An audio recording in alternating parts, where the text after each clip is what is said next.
the weather outside is frightful, but the fire is so delightful. So if you're hanging with the fam, let it cram, let it cram, let it cram. Welcome back to KOTN Late Night. Doug Lesmerises and Bill Landis here to celebrate a great, exciting day of Northern football and the final crumbling and collapse of the SEC. Greg Sankey's chart could not prop up this fraud of a conference. I'm not even sure they're getting 2 in, Landis. He wanted 5. He wanted 5. I don't know if they'll get in 2. The conference is on fire, is it not? Just the one, just the champ. That's all we're getting. Just the champ. That's all they deserve, right? That's all they deserve. Like 3 from the Big 12. Yeah. I don't know. I think Iowa might make the playoff at this point. There's no SEC teams to make it. Alabama lost. Ole Miss lost. Texas A&M might lose. And Georgia kind of dorked around with UMass. Let me tell you something, Georgia. That is not the best the North has to offer. So get ready. So, and then, I was working, I just was hanging out with my boss, Sankey Claus, and Sankey Claus was a little bit sad, but I came home and look, there's a stocking. Do you want to see if there's anything in my stocking here? Yeah. Let's see if there's anything in there. Yeah. Christmas came early, Bill. Christmas came early. Let's go check the stocking. Okay. What could it be? Oh, it's cigarettes. Oh, what every fine young girl and boy wants for Christmas. Because guess what? Sometimes you have a bad day and Santa delivers anyway. Indiana's in the playoff, man. Kurt Signetti came. You and I were at the Ohio State-Indiana game today, and we will talk about that at length today. We will also talk about Penn State surviving at Minnesota. We will talk about Kansas beating Colorado. We will talk about BYU losing to Arizona. We will talk about Iowa State hanging on to beat Utah and setting up a crazy weekend next week in the Big 12 with 4 different teams all trying to make the Big 12 title game. But you and I were at, and we want to give a shout out. Can we give a shout out?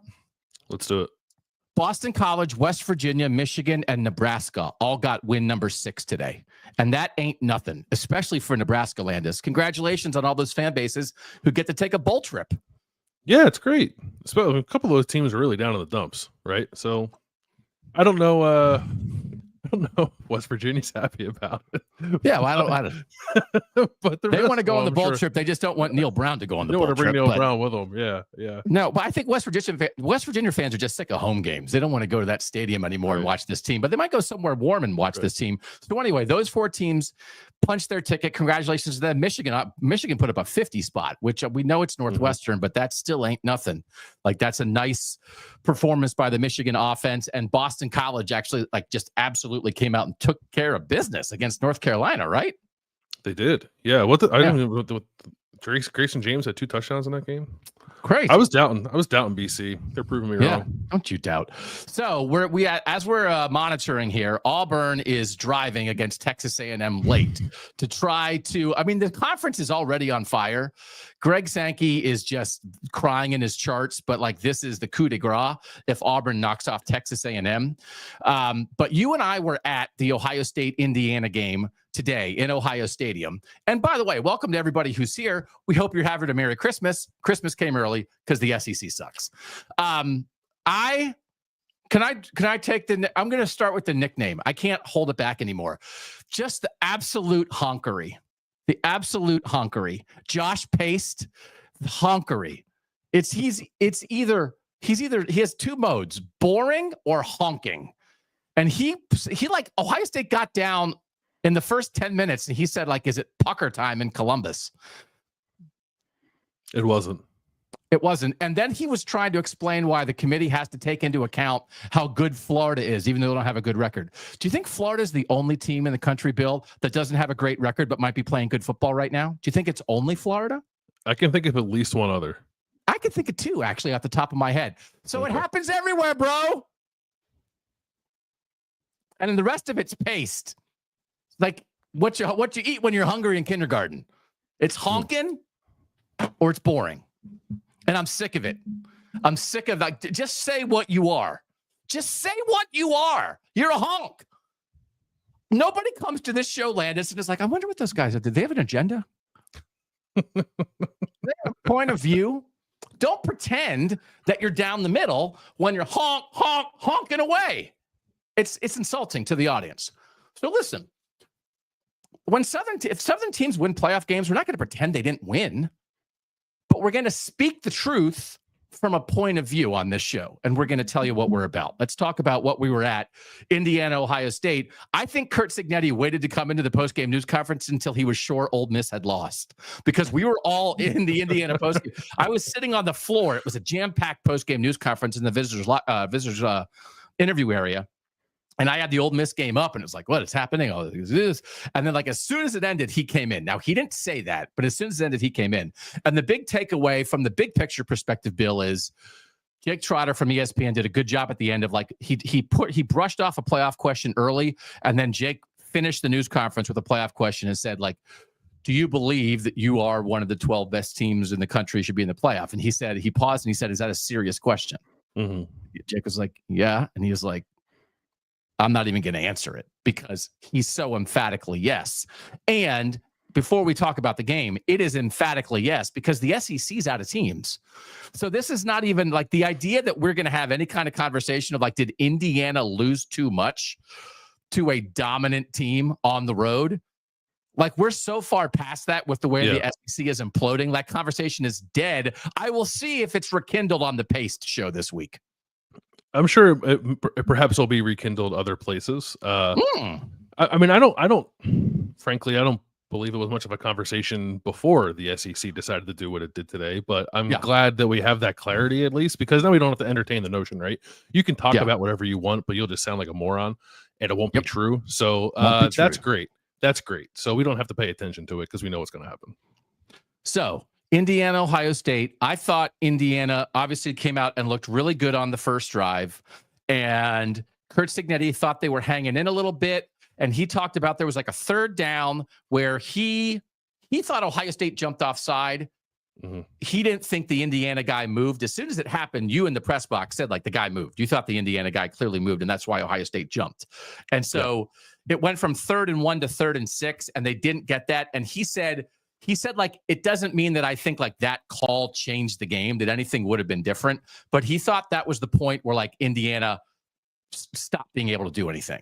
And he talked about the crowd noise in Ohio Stadium made him go to a silent count, that center Mike Kadek, our guy, couldn't hear anything. And that affected them. He thought Ohio State did a really good job triggering then once they went to the silent count and getting good jumps. And then Curtis Work came in and talked about how well Ohio State timed up the blitzes. They sacked Curtis Work 5 times. But the efficient Indiana offense that I have talked about ad nauseum this year after the first drive was no longer efficient, primarily because of the Ohio State defense, and at least a little bit because of the Ohio State crowd. I think it was a lot because of it was mostly because of the defense, but I thought the crowd was great. That was one of the better crowds I feel like I've seen in Ohio Stadium. And it seemed like Ohio State, talking after the game, kind of felt the same way. It seemed like Ryan Day and Will Howard, it was like they were kind of speaking for the defense, but they said when they saw that Indiana was going to a silent count, they felt pretty good about how that game was going to progress from that point. And I thought it was obvious.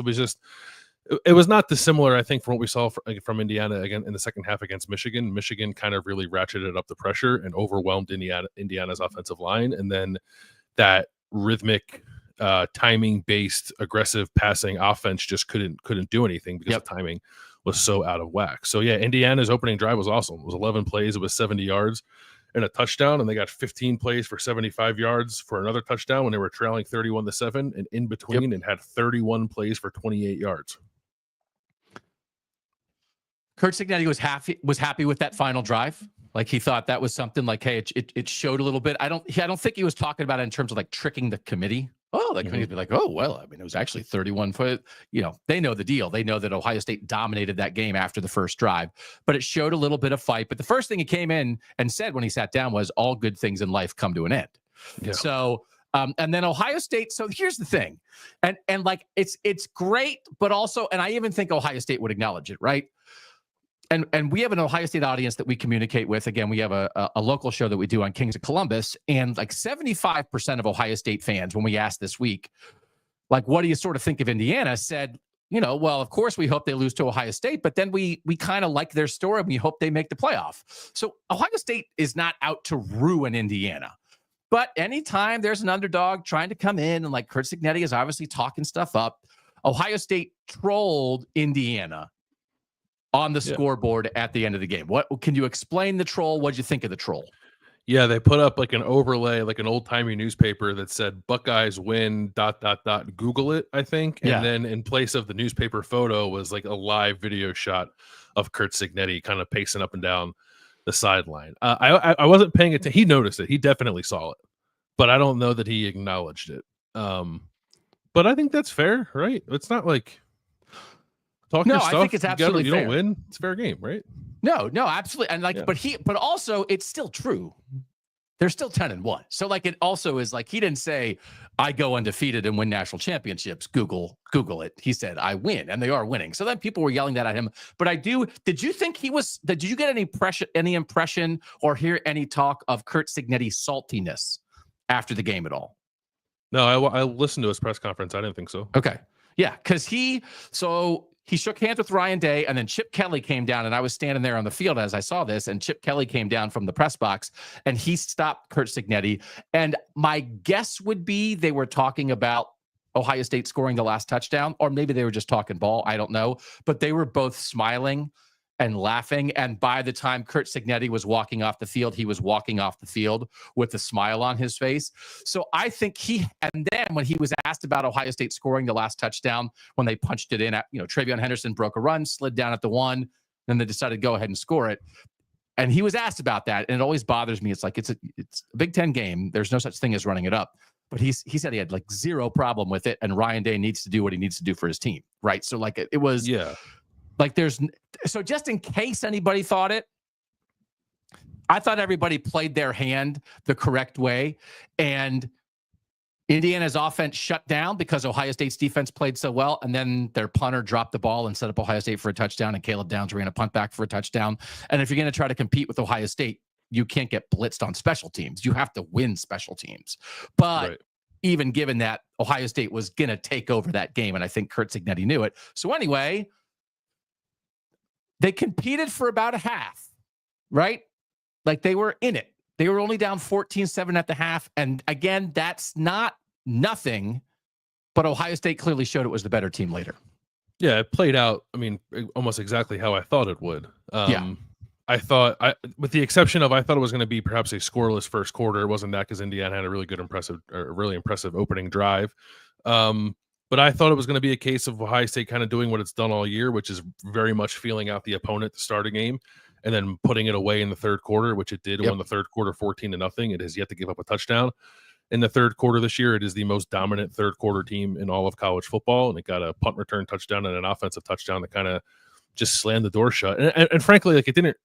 I guess the punt return is what really made it feel like Indiana didn't have much of a chance. But you could feel that the game was kind of tipping that direction anyway, with kind of how things transpired at the end of the second quarter when Indiana got the ball back, and you're thinking to yourself, like, they might kind of win the middle 8 because Indiana was also going to receive the second half kickoff, and then the game kind of got turned on its head by Ohio State, and it's Ohio State who goes in leading and then comes out and then scores the first touchdown of the second half anyway. So I thought Indiana played well. You saw from Ohio State's defense, I think, I don't want to call it the culmination, because for Ohio State, they hope that it's building from here, right? This wasn't the end of it, but it was the result, at least, of a couple of weeks of Jim Knowles, I think, kind of rethinking the way this defense wants to do business, going back a little bit to some of the stuff he did at Oklahoma State, ratcheting up the pressure, being a little more creative in the way that he does it, and then had his players go out there and be just, I thought, incredibly precise in the way that they were blitzing and attacking Indiana and finding the hole almost every time. And probably by the third time that Curtis Rourke got hit, you could just tell that he was really sped up and was being affected by that. And Indiana didn't have much of a chance to do anything offensively besides that. So it was, I actually thought it was a pretty impressive day for both defenses. Ohio State's obviously outshined Indiana's in a major way, but I think Indiana should feel pretty good about its own defensive performance in this game, especially considering it doesn't have a ton of defensive depth. Ohio State didn't really start finding a lot of room running the ball until probably midway through the third quarter. And They were pressuring Will Howard a little bit. They didn't sack him, but he had to make some throws under duress, and he ended up doing that. He played a really good game. But yeah, I don't know that I saw anything from Indiana that surprised me, and I don't know that I saw anything from Ohio State that surprised me, because Ohio State's really good and played like it. But Ohio State's defense, I do think, is in a somewhat significantly better place than it was a month ago. I think so too. And I think not only is it a culmination of what has happened with Ohio State since the Oregon game, I think it's a culmination of everything Jim Knowles has done since he got to Ohio State 3 seasons ago. And I actually stopped. I saw Ross Bjork, the Ohio State AD, when I was leaving, and I stopped and we had a little conversation about that. You can just see coordinator and players locked in together. Mm-hmm. Again, Cody Simon especially just really locked in on effective blitzing. And I don't think Indiana is the 5th best team in the country anymore. I don't. I think they're like the 7th best team in the country, right?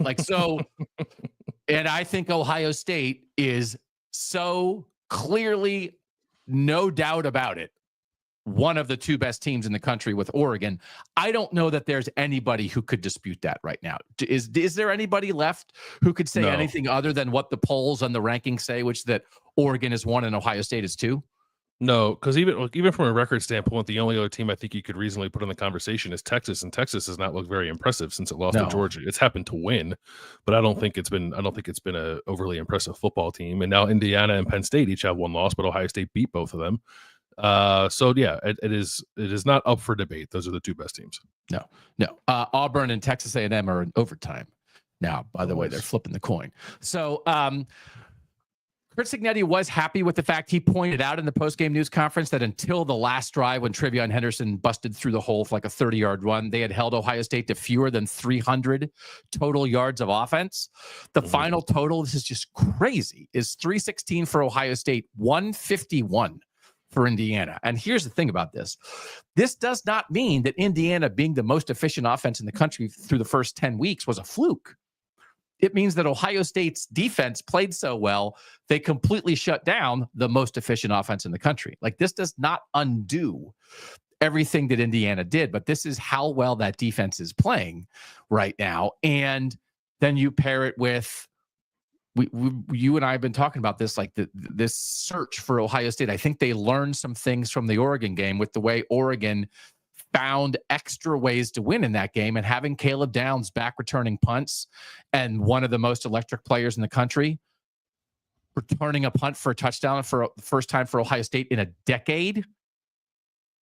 Ohio State, the past several years, Bill, that they have not necessarily put their best athletes back there and told them to go make a play. They've often been happy with catch it and let the offense get on the field. But so this happened. This was Caleb Downs being Caleb Downs. And he's an extraordinary college football player.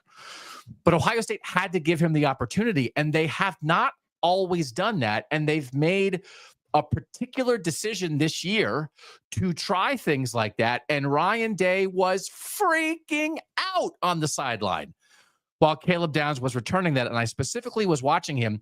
Brandon Innes, one of their receivers, came over and was gave Ryan Day a huge hug during it. JT Tuimoloau, their great senior defensive end, came over and was specifically celebrating with Day, because this, to me, again, they fired their special teams coach last year. Ryan Day said he's going to be more involved with special teams. They do have special teams analysts and things who are experts there. But I don't know there would have been previously a celebration with Ryan Day about a special teams play, because he was an offense guy. Mm-hmm. But in handing that over, you should celebrate with the head coach, because he should be involved with that. And I thought it was an example of some of the things that are going right with Ohio State right now. It starts with the 5-star who transferred from Alabama, but it's about also some of the decisions they've made to let that happen. Prior to the Oregon game and through the Oregon game, special teams still were not a plus for Ohio State. And that was pointed out to Ryan Day, I think, before the Purdue game. And Ryan Day's I agree. We had to be better about that. And then it came out the next week and they blocked a punt against Purdue. It was the first time, I think, in 2 years that Ohio State has blocked a punt. And then the next week against Northwestern kind of botched the snap. I don't know how much credit you give Ohio State for that. But I actually thought even the botched snap that Indiana had on Saturday was at least somewhat due to the fact that it seemed like Ohio State was coming after it. And they had Lathan Ransom on the field, who's not normally out there, and he was kind of moving around. And I just thought that his presence and his movement kind of startled Indiana a little bit. And I'm wondering if the punter like got his eyes up a little early or something like that, just because he saw something that wasn't used to seeing on film. And then obviously they had the splash play with the punt return. But I've gone back and watched that punt return a few times because Ohio State's done a couple of things. Ryan Day in the postgame press conference said they made a decision after the Oregon game that Caleb Downs needs to be more involved with special teams. And I think we saw him for the first time, maybe go back to return a punt against Nebraska, which was the game immediately after Oregon. They just said like he's too good to only have to be involved on defense, have to find other ways for him to impact the game. So that's why he's back there. They also put Denzel Burke, one of their starting corners, in the jammer position, which is the guy that jams the gunner trying to get downfield. Go watch that punt return and watch Denzel Burke and the effort he gives the entire way. Like he doesn't like bury anybody, doesn't really block anybody into the ground, but he's really physical with the gunner the entire way, to the point where he just like kind of nudges him past Caleb Downs, and that allows Caleb to field the punt and then get up the field. It was actually, I had not noticed it until Ryan Day pointed it out in his post-game press conference. And then there was also a key block by CJ Hicks down the field too that helped Caleb Downs get that too. So there is time and thought going into Ohio State's special team operation that I just don't know that there was for the previous 4 years. And it's taken a while for that to bear some fruit, but it has the last 3 weeks. So I don't think Indiana like embarrassed itself, right? They're playing a tight game and their punter drops a ball. And it's like, it's exactly the thing that you can't do against Ohio State. And then the floodgates open. They probably were going to open anyway. But Ohio State is playing very well right now, as we said. And to be that Ohio State-Oregon game, the crowd helped Oregon win that game. This Ohio State-Indiana game, the crowd helped Ohio State win this game. This is how it's supposed to work when you have a real home field advantage for things like this. So that's all part of it. This is why getting a home field in a first-round playoff game, if you're a 5, 6, 7, or 8 seed, is going to be a huge deal. All of that was on display, and there's no doubt about it. If Indiana beats Purdue next week, Indiana is going to the playoff. As you said, like there really is not a discussion anymore. There's not. I guess maybe it's certainly not guaranteed a home game now, and maybe I don't feel great about Indiana getting a home game, but even that I don't think is 100% off the table. So I always thought that was probably a little bit of a stretch too. I just think the SEC loser is going to get a home game. That when that bracket came out, it was like 4 Northern home games. It was a great, like that's what the latest bracket is. Yeah. But I do think the Big Ten title game loser, assuming Ohio State beats Michigan next week, which is not anything anybody is automatically assuming. But if it's Ohio State, Oregon, the loser of that, I think will be the 5. I do think Notre Dame will then be the 6, 7, or 8. And I think Penn State, if it wins next week, will be the 6, 7, or 8. And so then we're in a discussion of Indiana might wind up going on the road. But okay. They have cigarettes in the South. I think we could be staring at Indiana Notre Dame in a 7-10. Yeah. Like, which would be awesome, but also like kind of not the kind of awesome that we're looking for. Like crazy. And I was talking. I mean, it'll be an awesome scene if those two teams play each other in South Bend. It'll be an awesome. When I went to Notre Dame last week, I was talking to people about that. It's like, it is awesome, but they want Bama. Although Bama's not going to make the playoff. And I want that for them. Yeah. And I want that for them. So can we talk about how, God, what's the thing that I was going to say? Oh, right. That the SEC sucks. Do you want to talk about that? Can I ask you one thing? And we don't, Will Howard, like, we know what the Heisman Trophy conversation is. It's like Ashton Genty and Travis Hunter, but then it's sort of like, and then what? Because 4 guys got to go. Is Will Howard like pushing for that at all in your mind? 100%. Okay, so I think so too. The Heisman is not a race. It is. You just want to be in the building for the cage match the last couple weeks. So, and the easiest Heisman case is always the quarterback of the best team. And there's a chance that Ohio State is that. So I absolutely think I think Travis Hunter and Ashton Genty are practically guaranteed to go to New York. And then I think the third spot might be, if it is Ohio, it's going to be Oregon, but if Ohio State is playing Oregon in the Big Ten championship game, I think it might be the quarterback of the winning team.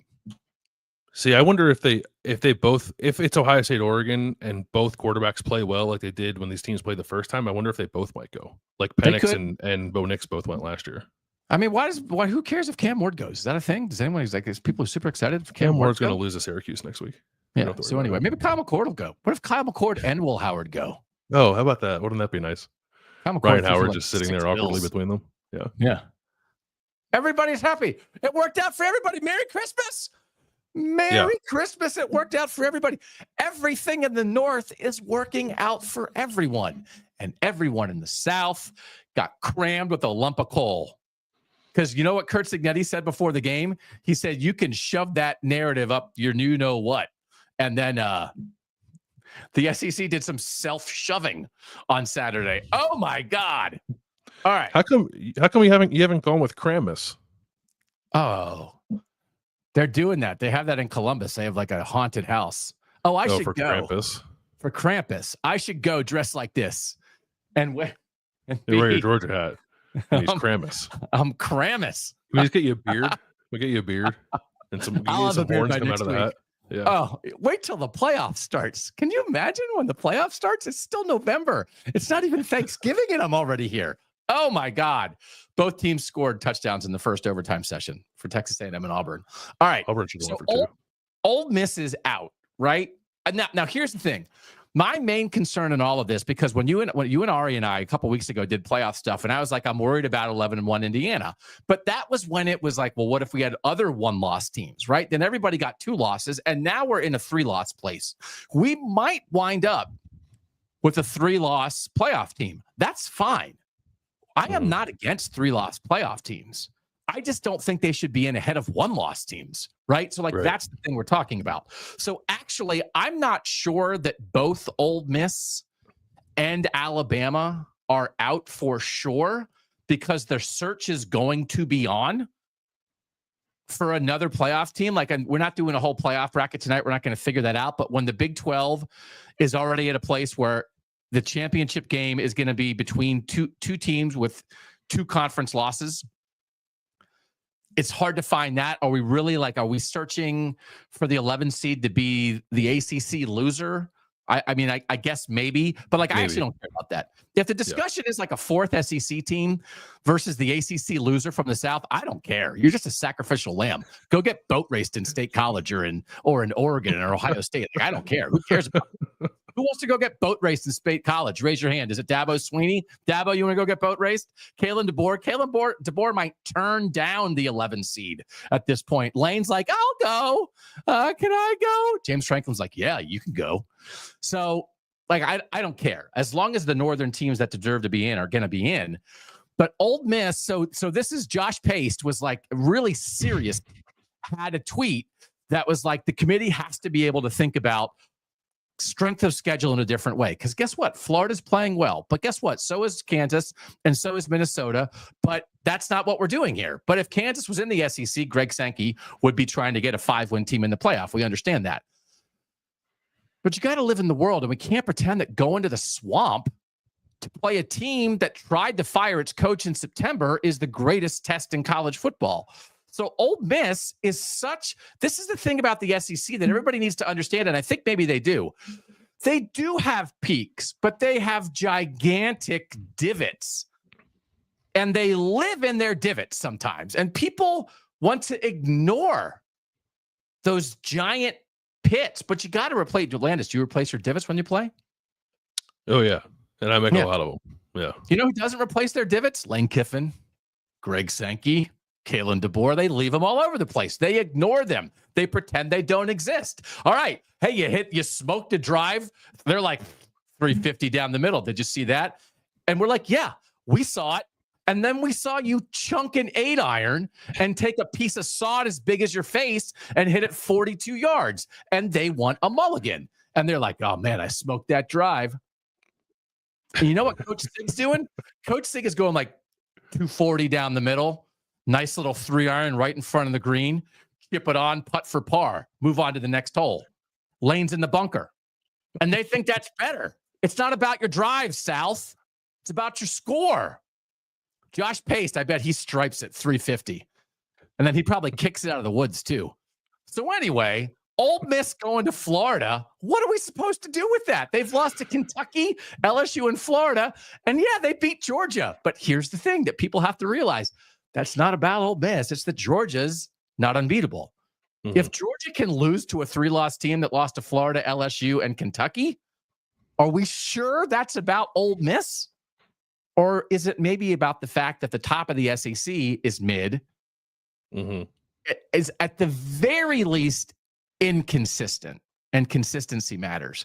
So Ole Miss went down and lost to Florida, as you and I predicted, and they can cram it. If they want to be the 11th seed, I don't care.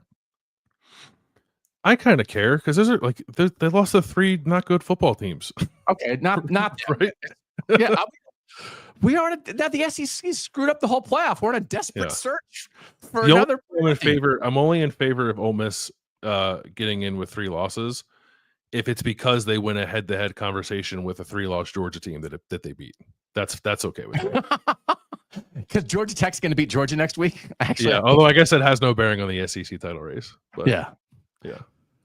So, like, we called that. We're not shocked by it. DJ Lagway is good, but so is Jalen Daniels, and so is Max Brosmer. And they were good enough to lose a bunch of games early, and they should have played the freshmen right away. Then, if they want to get credit for this, so like, you can only take this so far, right? And the thing that bothers me the most is like pretending it's only in the SEC where this kind of conversation happens. Somehow Auburn got to a 3rd and 25 in overtime. Who's the coach at Auburn? Is that Gus Malzahn? Who's the Auburn coach? Brian Harsin? Who's the Auburn coach for real? It's Hugh Freeze. Hugh Freeze, check his phone. Check his phone. Producer Mike wants you to be aware of a tweet from your guy Josh, who said, "I am cooking up a CFP take for the ages." Of course, it's not going to be for the ages. It's either going to be honk, honk, honk, honk, or it's going to be so boring you're going to be like, I cannot believe that you tweeted about that and pretended that it was a great take. For real. Come on. What are we doing here? We want to talk about ball in an entertaining fashion. So Ole Miss, they can cram it. Bama boat raced by an like Brent Venables. People want to fire Brent Venables. People in the SEC can't get fired anymore because they can't lose enough because they accidentally keep beating playoff contenders. Whoops. Whoop. Woo! Oh, man. Brent Venables beat Kalen DeBoer. I don't like Feinbaum on Monday. And I guess they think it's funny. They're going to have lunatics calling into the show and setting trees on fire. That's what they do down there. And that's entertainment, I suppose. I don't know. I don't watch reality TV. So they'll be burning trees down in Alabama. Absolutely boat raced by an absolutely incompetent Oklahoma team, Bill. Unbelievable. 24-3 is the final, right? I don't even like Oklahoma fired its offensive coordinator, right? Am I right about that? Yeah, okay. Because Brent Venables had to sacrifice somebody to keep his job. Yeah. Yeah, that's bad. Jalen Milroe, 3 picks. Get him to New York. Give me a break. Your guy Jackson Arnold had 131 rushing yards on 25 carries. They ran the quarterback 25 times. They ran the 5. Well, I guess there's sacks in there probably. But yeah. Oh my God. So anyway, like it's hilarious to me, right? Like all the conversations.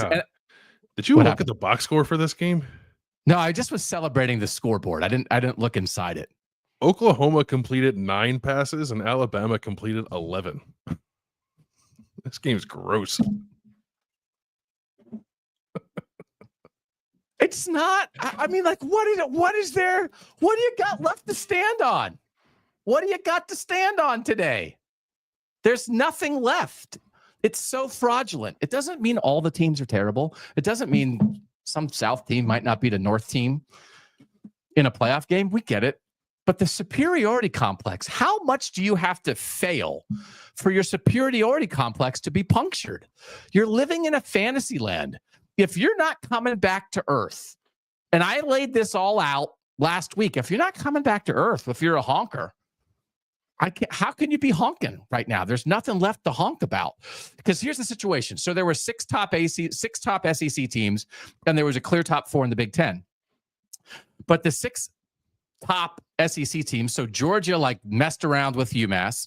Tennessee took a little bit to get going against UTEP, right? And those are like the 2 teams that look good. Texas was fine. So there's the 3 of them. And then Alabama and Ole Miss lost. They both have 3 losses now. And Texas A&M is taken to the wire by Auburn.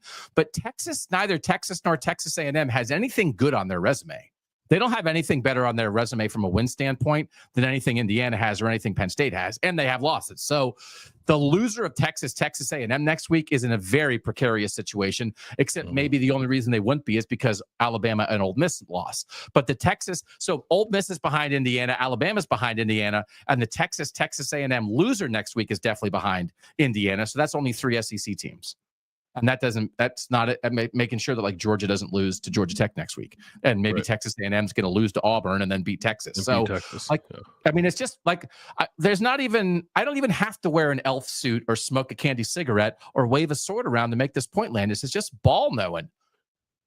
They're losing. They're losing important games. You're right, but there's still until the teams get on the field and something else happens, there's still going to be a prevailing belief that if the SEC or when the SEC gets teams into the playoff, they're going to hammer everybody that's not named Ohio State probably, or maybe there's some respect for Oregon too. But like there's still, and that's just like recruiting rankings, I think, like sifting into the conversation because there's nothing else to talk about because there's nothing else keep to losing to bad teams, right? So like you're right, there's no substance to it other than talent quotient, like blue chip ratio. Congratulations, you won your national championship in January, right? But like on the field, there's nothing to gloat about.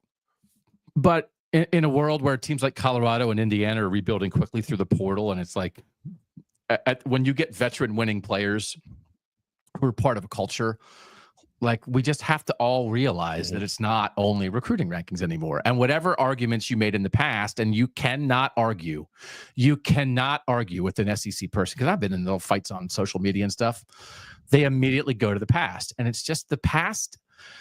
If the whole sport hadn't changed, maybe the past would matter. But the whole sport has changed. Rev sharing, NIL, transfer portal, the greatest college football coach of all time retired and became a honk. Nick Saban was honking this week. My God. I mean, I respect him as a football coach, but he's just a honker like the rest of them when it comes about talking ball. I think he currently is, but I also have hope that he'll break out of it. He's new to this. He's a son of the North. It's okay. Like maybe he needs to like unbrainwash himself. We'll get him on the show. By the way, stop Tony Petitti was at the Ohio State Indiana game. Stopped him on his way out. Reminded him who I was. Said we got to get you on the show. He said I'll do it. So the plan is to have him on the week of the championship games to let him talk about going to another time. Let him talk about what's good about the Big Ten. He's got to get out there because we can't pretend the honkers don't exist. So then the Big Ten commissioner need people to honk for you. I mean, part of the machine. Yeah. There's a guy in an elf, there's a guy in an elf costume. But he needs a little help. All right, you want to talk about Penn State? Yeah. So I didn't I caught like the second half of that one when I got back from the Ohio State Penn State game, or excuse me, the Ohio State Indiana game. I didn't actually go back and watch much of the first half, but you said you rewatched the whole thing, right? I rewatched the whole game. And can I just say, I just have absolutely tremendous respect for what Minnesota's doing this year. And I thought Minnesota played great. I thought Max Brosmer was a baller. They're not quite at the Kansas level, right? But if their onside kick against Michigan doesn't get overturned, if they don't kind of fumble away the opener against North Carolina, I'm not saying they'd be in the playoff race, but I think they might be viewed differently. But like that's what they played like. Max Brosmer played like Curtis Rourke, right? What Curtis Rourke had been like on time, everything in rhythm. Daniel Jackson making big time catches for them. And this was absolutely so. I want to make sure, I want you to call me on this. Because I make fun of Southern teams for playing close games against worse opponents, right? I make fun of Georgia for 13-12. But part of the reason I make fun of Georgia for 13-12 is because ESPN puts a headline on it that says Georgia flexes resiliency in 1-point win against beleaguered, hopeless Kentucky team that now is like 3-8, right? Mm-hmm. I understand that good teams play close games.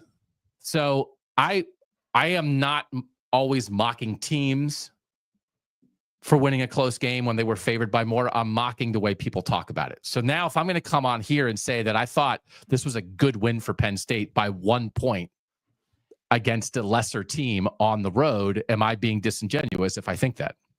I would say maybe a little bit. I wouldn't. I think there's a way to acknowledge that you think Minnesota has played or has outplayed expectations this year and showed up and played pretty well against Penn State, while also acknowledging that Penn State, I don't know, didn't look like the number 4 team in the country, but like managed to still get a win. Right? There's like a middle there that I think is probably worth aiming for. That would leave me to stop short of calling that a good win for Penn State. I don't think you can call that a good win for Penn State. I think it's a game they lose many times in the past, and it was incredibly losable. And they had a situation, they got like right in a zone of like, what are you doing? Because Lance Leipold, the Kansas game last week, they kind of beat BYU because they did a little surprise pooch punt, and the punt bonked off a BYU guy's helmet, and they got a short field, and they scored the touchdown that mattered. So Penn State did like a weird little pooch punt with Tyler Warren in this weird kind of play. Because he does everything. Where, yeah, it's like, can you punt? It's like, I don't know, I guess. Where it's like a trick play where Drew Aller is sort of like acting like he's calling timeout, except maybe he was actually trying to call timeout. And then they pooch punted and only went 16 yards. And it was just a mess on like 4th and 9. And then Drew Aller was like really frustrated on the sideline, threw his helmet, like spiked his helmet down, was like super frustrated about it. And Penn State responded to that. That's where Penn State is losing. So this is after Penn State gets a punt blocked. This is after Penn State scores a touchdown, gets the point after blocked, and Minnesota runs it back for a 2-point conversion on their side. And it really could have gotten away from Penn State. Okay. It's 6 minutes left in the third quarter, and they're losing 22-16. And it's goofy. It's goofy for no reason. And it's like, oh, James Franklin, like, here we go. Right. And instead, James Franklin came over and like talked to Drew Aller. Drew Aller and James Franklin like got calmed down. And the next drive, the first 3 plays of the next drive were a middle screen to Tyler Warren, a crosser to Ty Warren, and an out route to Ty Warren. 3 passes for 30 yards that Drew Aller put right on the money, and they went to their best player. And then the next 2 plays, they handed it to Nick Singleton, and they had not run it well in the first half, and he went 15 yards and then 12 yards for a touchdown. And they went right down the field after a goofy thing that could have ruined their game and took the lead. And I don't know if they would have done that before. And that showed me something. And then I just want to get, so then Minnesota responds. I just want to make sure I give a little tip of the cap here. Minnesota looked like they were going to score a go-ahead touchdown, and Max Brosmer, again, who just was on target and in rhythm on a lot of stuff, hit who was it? Oh, they tried to run like a goofy. He hit Elijah Spencer in the middle of the field, and it looked like he was going to score. And this is just like a tiny little thing that happens. Jalen Reed, the great safety for Penn State, is like out of the play and makes an ankle tackle when it looks like Spencer was going to score. That tackles him at the 7. It's like a great ankle tackle. And then Minnesota gets a little too fancy. Did you see this play? They tried to throw a screen to Ursary, their left tackle. Yeah. Abdul Carter played it really well. Yeah. And they wound up having to kick a field goal there. So the ankle tackle holds Minnesota to a field goal. So it's 26-25. Penn State gets the ball back with 5:48 and eats up the rest of the game. But they eat it up because James Franklin called a fake punt on 4th and 1 from his own 34-yard line with just under 4 minutes left. And then they executed it perfectly. And so Penn State put themselves in a bad spot. Max Brosmer, Darius Taylor, Daniel Jackson, Greg Harbaugh calling it. That Minnesota offense looked awesome. And so Penn State was having it done to them, and they were also doing it to themselves. And it was there to lose. It was there to lose. And then they ate up the clock and won the game because they called a fake punt that gained 32 yards on 4th and 1 in their own territory. Yeah. And like I've got to give some credit to that because I think it's a game that this program loses during much of the James Franklin era. I think that's fair because that aggressive slant on that play to call that fake punt in that situation is not, I think, who James Franklin has shown himself to be previously, right? So if that is lessons learned over the years to know you got to push the envelope there to go win the game, who won? Auburn won? How about that?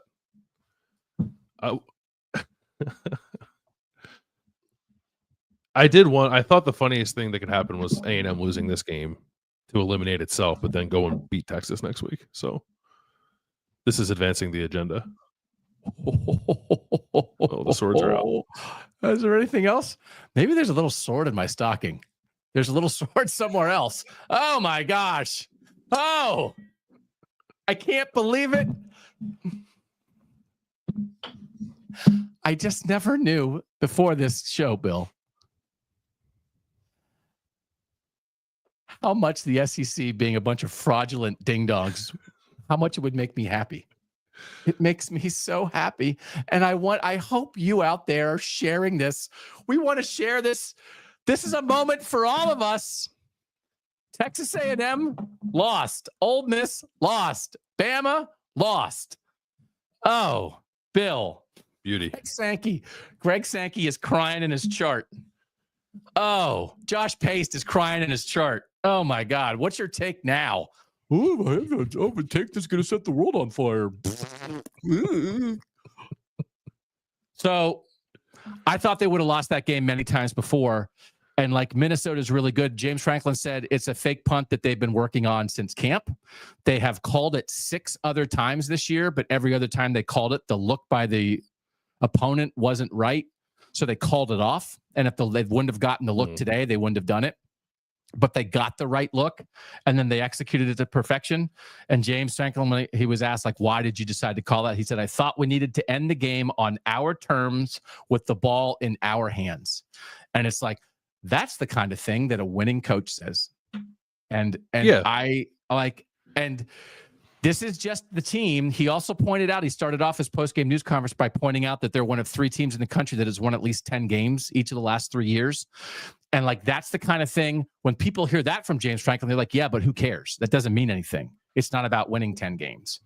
So it is about more, but we go back to the fact that we thought that this context of the 12-team playoff, Penn State was like the example for it.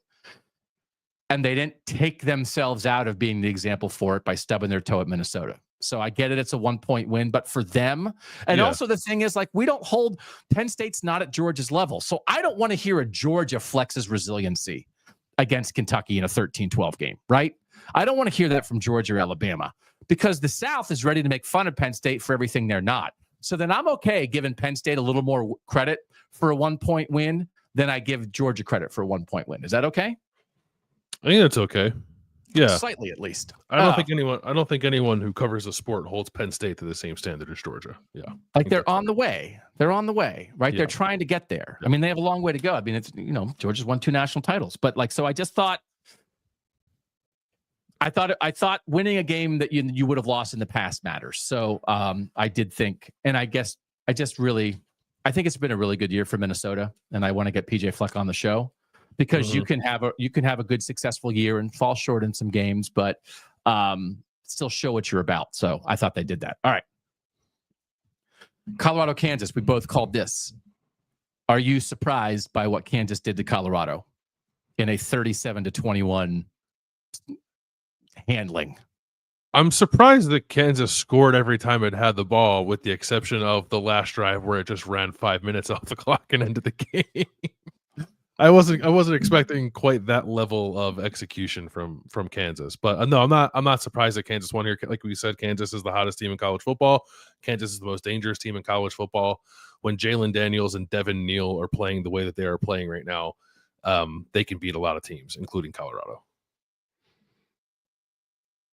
I would take, like, if we want to play the honk game, I think if we were playing next weekend, I think I would take Kansas against any team in the SEC except Georgia. I think if Kansas and Texas played next week, Kansas would win. I think if Kansas and Tennessee played next week, Kansas would win. I think if Kansas and Ole Miss played next week, Kansas would win. I think if Kansas and Texas A&M played next week, Kansas would win. And I think if Kansas and Alabama played next week, Kansas would win. And you can clip that and send it to Josh Paste. Did you see what Frosty Mug put in the chat? What did he put? SEC, sad excuses coming. Oh, we'll do that. Oh, we'll do that in the off season. Oh, what's the best? Yeah, abbreviation for SEC. Oh, it's such section, right? It's exciting. Wow. Did you watch that Auburn Texas A&M game? Yeah. That atrocity that went to triple overtime. I watched it. I don't think either of them should be in the playoff. Check his phone. So, but Kansas, to your point, scored every time they had the ball until the last drive when they didn't need to score, but they could have scored. They went touchdown, field goal, touchdown, field goal, touchdown, touchdown. And this is against, they like out offense the Shadur Sanders, Travis Hunter team. And it's not like they were bad because they kept coming back, right? Like it was a game. It was 23-21 in the second half, but Kansas never stopped. And Devin Neal had maybe the best performance of this college football season. Would you put it in contention for that at least? It's up there. Yeah. Maybe you look at a Genty game, maybe, but the 207 yards on 37 carries and 3 touchdowns. And he had 80 yards receiving on 4 catches and another touchdown. Yeah. It's pretty freaking good. Mike, do we have the screenshot? Can we use the screenshot first? This is the first touchdown that he scored. It was like a little swing pass. And so if you're watching here on YouTube, when you see this, Landis, right here, would you guess that this turned into a touchdown? No. Well, looking at the photo, no. If you watch the play at full speed, those 3 gentlemen kind of standing in a line for Colorado weren't running very hard. So it's not surprising that he scored. They were kind of like excited to watch that guy. So there's 3 Colorado guys kind of jogging after him. Devin Neal is splitting 2 defenders. A Kansas receiver is blocking another guy, and there's an unblocked safety coming up. So there are 1, 2, 3, 4, 5, 6, 7 Colorado defenders in the vicinity of Devin Neal on this play. He is not yet at midfield on this play, and he scored. And so he and Jalen Daniels destroyed this Colorado defense. And the point is that you had been talking the past couple of weeks, Colorado's defense had been playing better. This is not an atrocious defense, right? No, Colorado's defense is much improved this year. Is it the best defense in the country? No, that's not ever what I meant. But watch Colorado play defense last year, watch them play this year, and it's a drastically different outfit that they have there. And they were pretty aggressive, and they were playing fast, and they were creating havoc up front. And then Kansas just steamrolled them. The combination of Devin Neal and quarterback Jalen Daniels, when they're on, Jalen Daniels had 2 runs today with double spin moves in them. Yeah, he did. His first double spin move, he was getting tackled, so he spun out of the tackle, and then the second spin was just to get away from somebody, and the second one was just spin to get away, followed by a spin to get away. He ripped off like a 31-yard quarterback draw at the end of the first half to set up a field goal, like out of nowhere. They are absolutely devastating together. And would you like to present your idea as we try to get a sponsor for it that you came up with for Kansas to play in maybe against Florida this season or in future seasons, teams like this? Yeah, it's the 2 teams that are playing the hottest at the end of the year that obviously aren't in the playoff should have to play each other in a bowl game. Like we scrap conference affiliations. It's just who are the 2 hottest teams in college football. Yeah. And I think Kansas is one of them. And you can probably make the argument that Florida is one of them too. Yeah. So put Kansas and Florida. And who do we say the sponsor was? Takis, right? Takis is the spicy whatever. I don't even know what are they? What is it? A corn chip? Like what is that spicy thing? Pretzels? I don't know. Yeah. Spicy, crunchy thing. It's the Takis Hot AF Bowl featuring Kansas and Florida. We play it the week after conference championship game. So these teams, because you don't have to have a winning record. Like, so Kansas doesn't have to get the 6 wins to get in. Florida's at 6 wins. But it's about how you're playing right now. And we're going to make it a double header with the Army-Navy game. You said it should be in Vegas. Yeah. Where else? So we could play the Army-Navy game in the afternoon and then go straight to the Takis Hot AF Bowl. So you don't get the benefit of bowl practice, because that's what all coaches want. You make a bowl, you get bowl practice. You don't get bowl practice. You get a week of practice for your game, and then you play. And why do you play? Because you're hot AF. That's right. Do you want to have 90 million people watch that game? Takis, Vegas. Do you want that? It's there. Landis just handed it to you. So put it on Netflix. Colorado. It's the Buffer AF Bowl. It's like you're going to miss like 6 Jalen Daniels spin moves in mid-buffer if it's on Netflix. Kansas is playing so well right now. Like you can't even be mad at Colorado because 2 weeks ago, we were after Kansas beat Iowa State. I said, do you think they'll get at least one against BYU or Colorado? And you said, yeah. And they got both. Yeah. So there are 4 teams alive in the Big 12 for the conference championship game. And Kansas beat 3 of them in the last 3 weeks. It is mind blowing and it is awesome. It is awesome. So I didn't know, as we talked about when we previewed the game, that when Kansas beat Iowa State and BYU, it was the first time that Kansas had ever beaten back-to-back or ranked teams in back-to-back weeks. I did not know that they were on the verge of, and then have now since become the first team ever with a losing record to beat 3 ranked teams in a row. And they were 2 points away from a fourth. They lost to Kansas State when Kansas State was ranked by 2. One of the things that did come home to roost, Colorado couldn't run it. There was a sequence early. They ran it on 3rd and 1. Lost a yard, and then ran it on 4th and 2 and got stopped at a point in the game where it was like keep up with Kansas time. And so again, there's not a lot of point in doing a thing you're not good at. I'm actually super surprised they tried to run it on back-to-back plays on 3rd and short and 4th and short because they just haven't shown an ability to do that. But they literally never stopped Kansas. And still Travis Hunter got Colorado back to within 23-21 with his second touchdown catch of the game and dropped the Heisman pose. Then from the Heisman pose on, Kansas outscored Colorado 14-0. So it's not because of the pose, but that's just how good they are. We've talked a lot about Shadur and whether or not he is maybe the best quarterback in college football. And there were definitely times this year where he's been playing like that. Their offense at the moment is we can't run the ball and we throw a lot of screens. I don't know. There's not a lot of rhythm to it. No, you're right. There's not. And part of that is how long Shadur holds the ball, but there's just not a lot of consistently attacking teams downfield. And like, it's been effective, but he had 29 pass attempts and he had 266 yards in this game. Last week, he had 41 pass attempts and 340 yards. Before that, 43 pass attempts and 291 yards. It's a lot of sideways passing, and they block well on the perimeter and get big plays out of it. But it's just like doesn't scream like overly dangerous offense to me at the moment, to the point where Kansas ran for 331 and Colorado as a team, total offense rushing and passing, had 308 in this game. No, the first Travis Hunter touchdown was just a screen and that they blocked it up and he busted it, So like that's part of what they do. And again, like the Shadur Sanders tracker, they had a play that started at the Kansas 27 and he wound up taking a grounding call at midfield.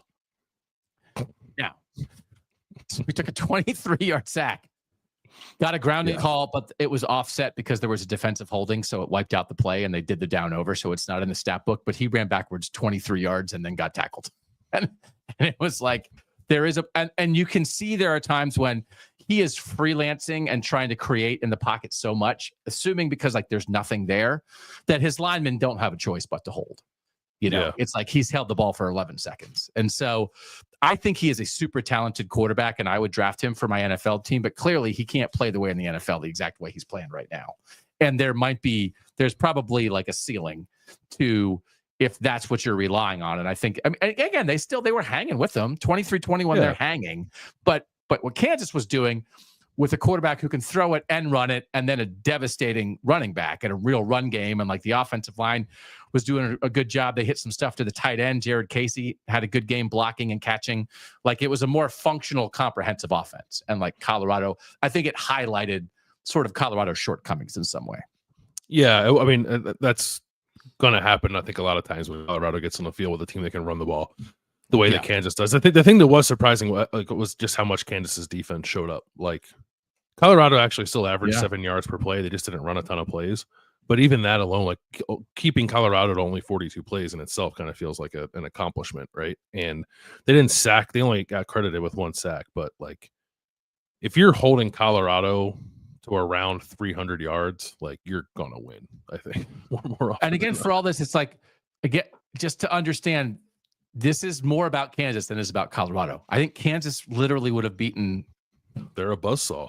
Everybody except like 7 teams. Yeah, they wouldn't have beaten Oregon. They wouldn't have beaten Ohio State. They wouldn't have beaten Georgia. They wouldn't have beaten Miami or SMU. It's this really small handful who's playing as well as them right now. So again, Colorado's still in it. We want to just do BYU, OSU, ASU before we get to it, though. Just as a reminder, 5 of the top 16 lost today. 5 of the top 16 in the college football playoff rankings lost. No, that's wrong. Let's take it again in 3, 2, 1. 6 of the top 16 lost today because they didn't have the Texas A&M loss down. Oh. Number 5, Indiana, lost to number 2, Ohio State. Number 7, Alabama lost. Number 9, Ole Miss lost. Number 14, BYU lost to number 21, Arizona State.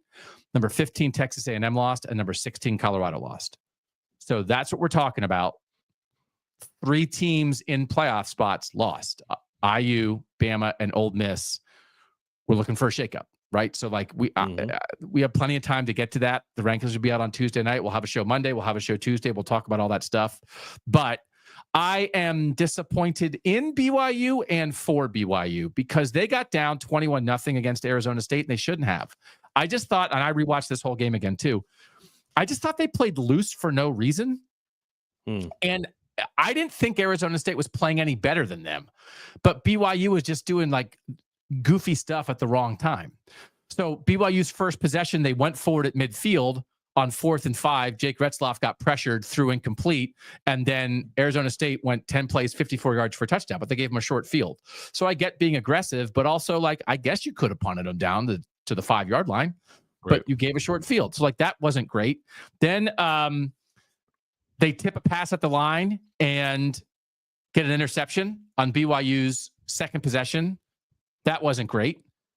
Then BYU intercepted it back, but then they dropped the pass on 3rd down. BYU did to give it back to Arizona State. And then Arizona State wound up going on a 12-play, 95-yard touchdown drive. That like, why? BYU defense is good. Why are you giving up a 12-play, 95-yard touchdown drive? And then they did an onside kick. It wasn't exactly like the Oregon onside kick against Ohio State, where Oregon like drilled it at an Ohio State guy and got it back, but BYU like kicked it. No, Arizona State kicked it at a BYU guy and it bounced off the BYU guy and Arizona State recovered it and then drove for a touchdown again. So like Kenny Dillingham like felt it like after the 95-yard drive to put them up 14-0. Then they went up 21-0. But it wasn't like a steamroller that BYU couldn't hang. It was just silly. And then they rallied and I thought BYU was going to win late. And they had the ball like at the 40-yard line, and Jake Retzloff, who had led a couple really good drives, just slightly overthrew a slant, and it hit the Arizona State guy in the chest, and he picked it off, and that was it. So BYU got down, just kind of being imprecise, then rallied, but they put themselves in a position where overthrowing a slant by a yard would lose them the game. And if they play this again, it's like there's nothing about this as like, oh, Arizona State's definitely better than BYU. It was just an imprecise kind of, like silly is the word I use, because it was just like mistakes that they didn't need to make. And then they came back and then they busted a coverage and gave up like a shot down the sideline because Arizona State ran a play action and both the safety and corner took 2 steps forward on the play action and let a guy run by them. It's like, what are you doing?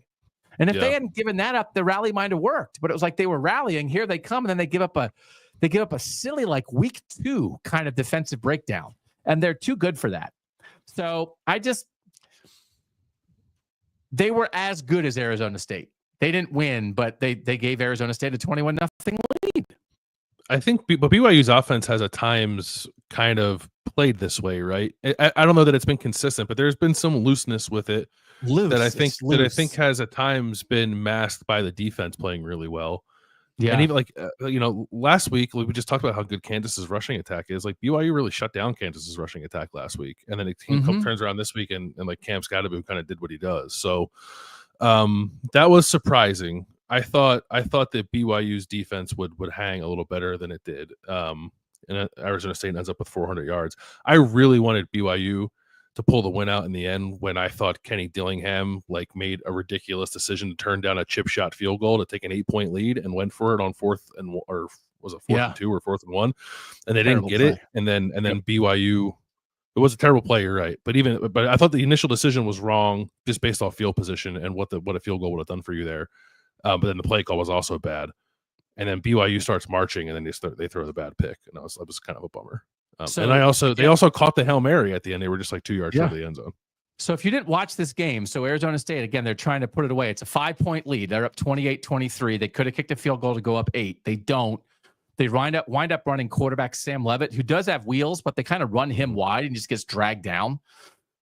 So BYU takes over 1st and 10 at their own 11-yard line with 2:34 left. This is what they do. 10-yard Jake Retzloff run. 16-yard pass to Darius Lassiter. Incomplete. 7 yards, 8 yards, 10-yard penalty. And now they have it right there. Like that, they're marching. Like you feel it. They're marching to save this game. They get to the 39-yard line with 1:19 left. They throw a deep shot. Guys open on the sideline. When he ran past the corner got tiny little bit of hands on him. And the receiver, I thought, slowed down for a second when the guy got hands on him, when he should have just run through it. And so Jake Retzloff passed down the sideline, overthrew him. But I actually thought Retzloff's throw was on target if the receiver would have run hard all the way through the route. So it could have been a deep shot that might have been a touchdown or might have been down to the 5-yard line. And then the next play is the pick.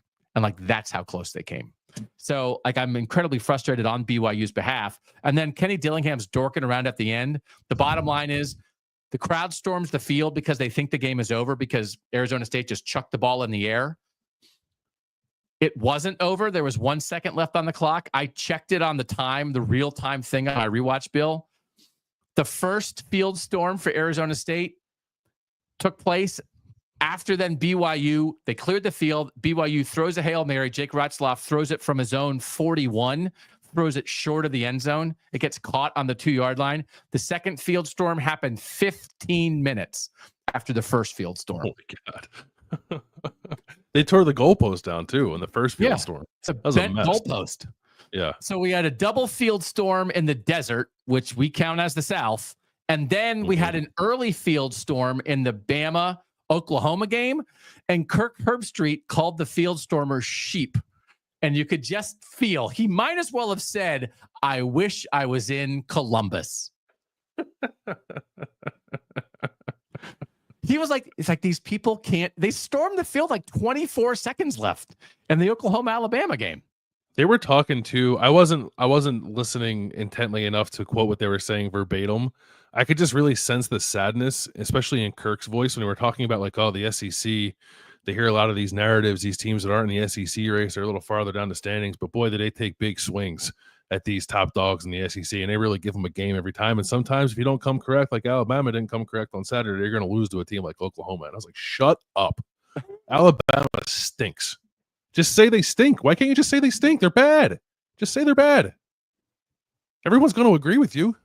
This is for you, brother. Here, I'm handing it through the. Oh, I hit the camera. Oh, wow. I don't know. The camera was that close to you. It's a sword's length away. That's how long that needs to be. This is a sword's length away. Yeah, right in the shot right there. Yeah, I don't know why they have to say it. Why do you have to honk on your own network during the game? Like, they're not realistic about that, because this is the whole thing. And this is why, like, especially, like, I don't want to be disingenuous comparing a Georgia 1-point win over Kentucky and a Penn State 1-point win over Minnesota. But on this day, I'm comparing Penn State beating Minnesota to Alabama losing to Oklahoma and Ole Miss losing to Florida and Texas A&M losing to Auburn. Because this is like moving week. This is the week that matters. And Penn State found a way. And the best Big Ten teams have found a way all year. The best Big Ten teams have only lost to the best Big Ten teams. So, yeah, Penn State went and was taken into overtime by USC. And, yes, Indiana turned the ball over against Maryland and had to hold on in the second half against Michigan. And, yeah, Ohio State played kind of a clunker against Nebraska and only won by 4. And, yeah, Oregon only beat Boise by 1. And Wisconsin had them on the ropes. But they didn't lose. And that has to matter. It has to matter. And so again, like, and the teams in the Big Ten can swing. Wisconsin can swing just as hard as Oklahoma, and Minnesota can swing just as hard as Vanderbilt. So it is not about the teams in the middle and the bottom who are swinging. It is about the ability of the teams at the top to repel those swings. So it is what the SEC does. They take upsets as a sign of strength, not a sign of weakness. But particularly this year, they are absolutely a sign of weakness. And the fact that they have not happened to the top 4 teams in the Big Ten is absolutely a sign of strength. And I think that is indisputable at this point, Bill, especially on a day when we didn't have any Big Ten upsets that mattered at the top, and we had 3 in the SEC. I agree. You said I don't have anything to add to it. I think you're exactly right.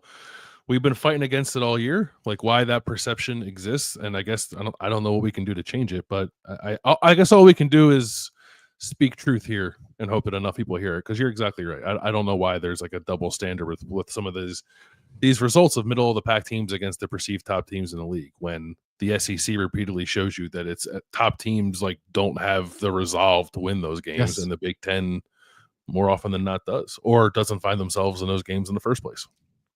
So while we have a big audience here, and this is the biggest show that we've had, this is the biggest live audience that we've had for a post-game show or any show during the week, I just want to say to this audience, we are so grateful that you are here. We are here for you. We are a Northern community. We love college football. We do have a viewpoint, and we want people to celebrate and understand how good Northern college football is. We are super excited for the last week of the regular season, for conference championship week, and for this playoff, but we want people to understand and celebrate and acknowledge the community and the culture of Northern football that exists just as much as it exists in the South. So if you are here and you've been here, if you're here and you're here for the first time, tell a friend.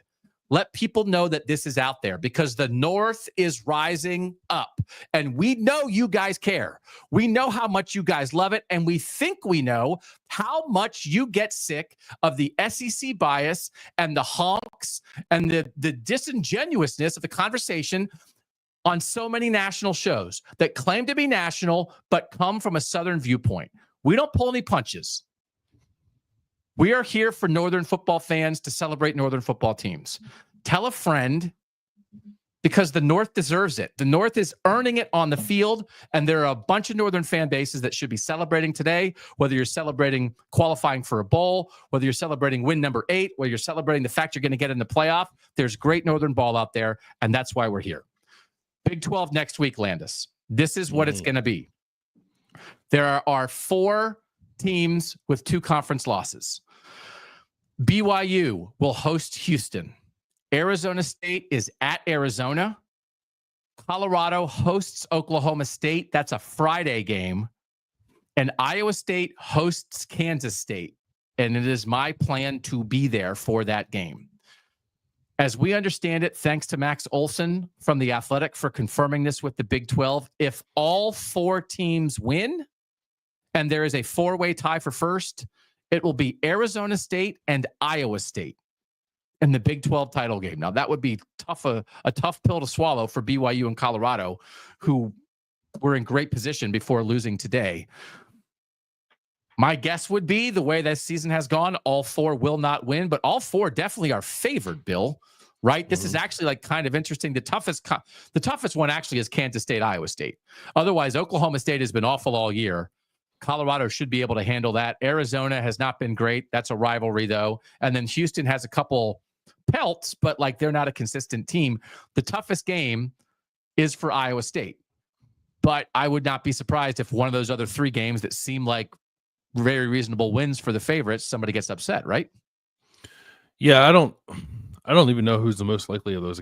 I would guess like you throw the records out in Arizona State, Arizona. I don't know. Yeah. I with the way that he coached on Saturday, I wouldn't mind seeing Kenny Dillingham lose and not get an opportunity to play in the Big 12 championship. I remember advancing the Northern agenda. We would like any of those 3 Northern teams to be in there. By the way, someone in the chat asked what pin I was wearing. There was a very nice gentleman at the Ohio State Indiana game today from the Cheez-It Citrus Bowl. He was passing out bowl pins. You can catch the Cheez-It Citrus Bowl on December 31st. That's where Alabama will be playing. We're going to cover that. Maybe Kalen DeBoer can be plunged into a giant vat of Cheez-Its after the game. You know who Alabama fans are going to try to drown them in a vat of Cheez-Its. You know who wouldn't get plunged into a vat of Cheez-Its? Nick Saban. Hey, Nick, we kind of have a tradition to plunge the winning coach into a vat of Cheez-Its. A couple of teams we want to talk about. Nebraska of note. Like we thought, okay, Wisconsin with a first week offensive coordinator, Nebraska with a second week offensive coordinator. We'll take Nebraska. I don't know if we saw 44 being dropped, but Nebraska qualified for a bowl for the first time since 2016. And our guy Turbo Husker, loyal watcher, listener, corresponder on Twitter says, I said, Turbo, you better be going to that bowl. Turbo's going. So Nebraska fans, like not joking. There's like, congratulations on getting to make a bowl trip. A journey of 1,000 miles begins with a step. And even if the step is to the Music City Bowl, like go have fun with your team. The fact that they put up 44 on anybody, Bill, is a success for Nebraska with the way this offense had struggled at times this year.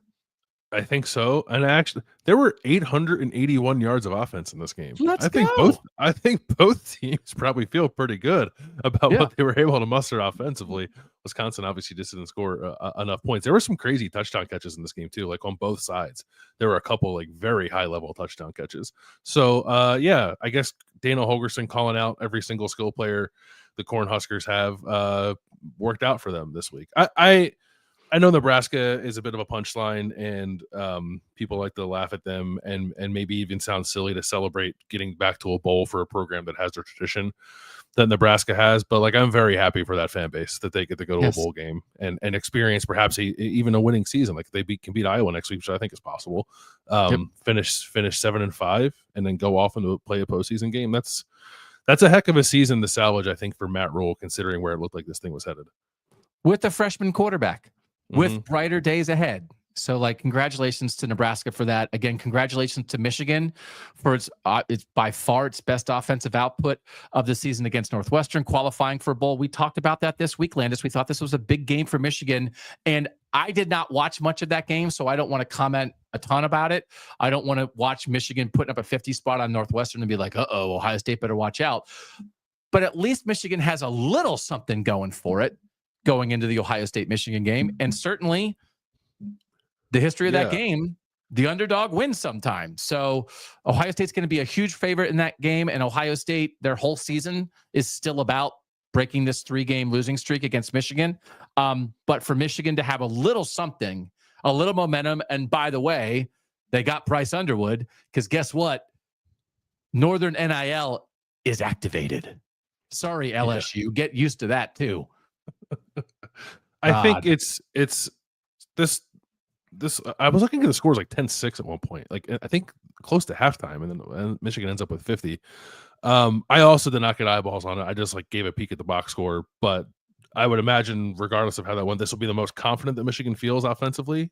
Like, why would they have any reason to feel confident at any other point this season with how things have gone? So that'll give it I don't know. It'll give it a little more of a chance, I guess. Like it's a pretty bad offense, but I think Michigan's defense will be game for that. And they're coming off of a pretty emphatic win. So that's probably the momentum you want to be riding into this game. Jack Sawyer, Ohio State defensive end, said after the Ohio State Indiana game that Michigan has ruined their lives the last 3 years. And they are very much looking forward to atoning for that. Okay. So there'll be huge buildup for that this week. Of course, West Virginia beats UCF, got bowl eligible with that. Again, Boston College did. And the Illinois-Rutgers game, there were 3 touchdowns in the final 3 minutes. And I think this is right, that Illinois was going to try to kick a 53-yard field goal at the end of the game. Do you have a handle on this? They were going to kick a 53-yard field goal they were down 1, would have won the game. Greg Schiano ices the kicker. The kicker misses the field goal. Seeing that, Brett Bielema was like, no, we'll just go for it. Missed it, like he followed through after the icing. It was like timeout, punt, or kick it anyway, which is what they tell you to do. Like if you're going to get icing, you're already starting. Like kick, don't stop, go kick the ball. Okay. And he missed. So then they came back out after the timeout, and Brett Bielema was like, "We'll just go for it," because it's a long field goal, right? Yeah. And then they threw a pass to Pat Bryant, like in the middle of the field, and there's like 5 Rutgers defenders around him, and he just runs away from all of them. Yeah. Illinois, it was really uncharacteristic of Rutgers defense to allow that guy to catch that ball in the middle of the field and then run away from everybody for the score. But it was incredibly exciting.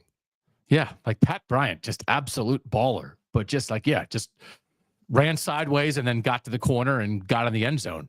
So, I think I would take like a 7-game series of Brett Bielema versus Greg Schiano, right? So like that's that's a heck of a series. Yeah, that's an awesome game that people can go at least find the highlights of that. And then we want to give a tip of the cap to Kyle McCord, who threw for what was it? Is it 470 on 47 attempts for Syracuse? They beat UConn, and he set the single season passing record for Syracuse.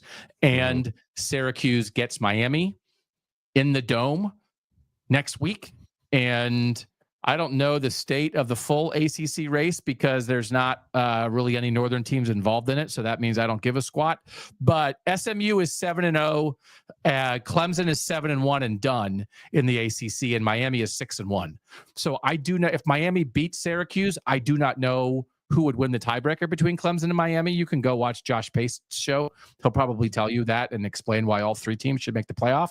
But Syracuse has a chance to ruin some stuff for Mario Cristobal and the fellas. And we think that could be a really interesting game. Like the 2 leading, I'm assuming McCord moved up. The 2 leading passers in the country are Cam Ward and Kyle McCord, I would assume, and they're going to go head to head next Saturday. Yeah, I don't know. I know Miami was dorking around with Wake Forest for a little bit, but then pulled away and won.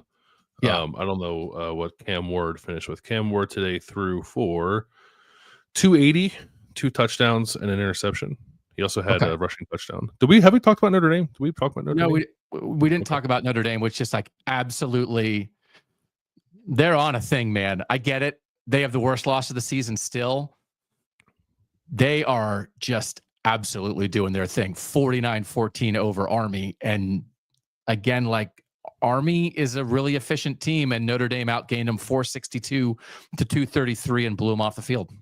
They did. It was Marcus Freeman seemed very kind of keyed on Notre Dame matching the exactness that Army operates with, and I think Notre Dame certainly did that and then some. I sent a message to you, Mike, in a Slack, like I think Notre Dame's going to win by 100 when they went up 14-0, and then Army had an Army drive. I was like, oh, maybe not, and then Notre Dame's like, no, we're good. Yeah, and we are going to win by 100. Yeah, 29 rushes, 273, and 5 touchdowns. For the Notre Dame ground game, led by Jeremiah Love, 7 carries for 130 and 2 shot scores. Out of a cannon, just like blowing by people. I don't know what we're gonna do for our postseason All North team. There are so many good running backs in the North. Too many good running backs. We should just make it like an all running back team? Maybe, but I mean, like, how do you? I don't want to leave anybody out, but if we did it today, is it Devin Neal and Caleb Johnson? But there's 11 other guys that would be in the mix. Yes. Yeah, I think that's right. It's hard. Jeremiah Love is awesome. He's so explosive. Did you see the one? He jumped over a guy. He hurdled in the end zone. It's one of the best tunnels you'll ever see. It was unbelievable. So, so that'll do. Oh, what was the last thing? Oh, that's right. The SEC can cram it. How about this, Bill? I'm so red-faced. It's happiness. Let's go see if I don't think there's anything else in my stocking. Actually, there's nothing else there, but I'm going to eat a whole cigarette to end this show. It just could not be any better. And I don't listen to the honks. I only see what comes across social media, but I almost want to maybe pay attention to the honking on Monday. Like, what are they going to say? For real? What is, like, are we seriously? And we have to. Thank God it's a short week, right? It's a short week, so there's a limited time for them to honk. Yeah, maybe I'll have a Thanksgiving goose instead of a Thanksgiving turkey this year. So just for all of our new friends who are here, maybe catching us for the first time, we do live noon on YouTube Monday through Thursday, but we're not doing a Thursday show this week because it's Thanksgiving. So we'll be Monday, Tuesday, Wednesday, and we're gonna have breakdowns and picks on all 3 of the shows. We're going to spread it out some. We're probably going to do a big game breakdown on Miami, Syracuse. We're probably going to do a big game breakdown on Ohio State, Michigan. We're going to try to give lots of good time to all these other great Northern matchups. Iowa State, Kansas State, Nebraska, Iowa, like, you know them. Like, everybody's playing. So there's a lot of games to talk about. But we'll be doing that all week. And we're just so grateful that you guys are here. So, Landis, anything else to add before we let the fine folks go about their lives and just absolutely celebrate early Christmas? Cheese It Bowl, December 31st. Alabama or Ole Miss will be in that game. Lane Kiffin, I could see him being a Cheez-It guy, right? Oh, he'd love it. Yeah. He'd love it. He'd love it. Yeah. I'm just filled with the Christmas spirit. The Christmas spirit is fueled by the SEC crumbling in on itself. So celebrate that. We'll see you guys Monday. We're going to be at games next weekend. We're going to be at conference championship games. We're going to be at Northern home playoff games. We're going to be at the quarterfinals. We're going to be at the semifinals, and we're going to be at the national championship game. We are taking you guys. We already have our tickets are booked. We're going to the national championship game. And if it's two Southern teams, God forbid, we're just going to walk around and troll everybody. Right? I'm bringing my swords. I know. So I never doubted for a second that you're bringing your swords. So, like, if I have to, get in a fight with Southern people with my swords, if it's two Southern teams, so be it. But I don't think it will be. I think it would be great if it was two Northern teams. So I think it'll be at least one. So we're here for the long haul. The North has risen up. We appreciate you guys being part of it with us. As always, thanks to our great producer, Mike Yarostowski, for making us look good and sound good. Thanks to our huge audience here tonight. We want to be your home for this, Bill, right? Is that too much? Like, we're kind of asking. Like, we want to create a home. If there's a better home for Northern fans to congregate and have community and celebrate and tell the SEC to cram it, if there's a better home, then go to that home. But, like, be together. And here's the thing, Bill, I think is part of this too. Like with the Indiana-Ohio State game today, and I understand Ohio State-Michigan. I'm not asking for that. And next week's rivalry week, and there is deep-seated, long-held distaste in all those rivalries, like, right? But as Ohio State fans were kind of like yelling at Indiana today, I did turn and yell to the crowd, save some of your hate for the South. You did. Right? Yeah. Like, we get it, right? Okay, Ohio State should celebrate that win and tell Curt Cignetti to get bent and like, hey, like, you talk too much. But now it's over, and maybe you can support the community and hope that Indiana goes and beats a Southern team in a playoff game, right? And I understand it. If you have a hated rival, I'm not asking for that. But if they're just like other Northern teams or Big Ten teams, or I don't know about Notre Dame, like, root for the North a little bit, because I do think we do things a different way up here. And I think that we know what that means. And I think that way is going to be more effective in this era than it was for the past 20 years. So let's be together in this, right? Let's be together in this and tell the South to cram it. Yeah. He's Bill Landis. You guys are awesome. I'm Doug Lesmerises. And that was KOTN Late Night on Kings of the North.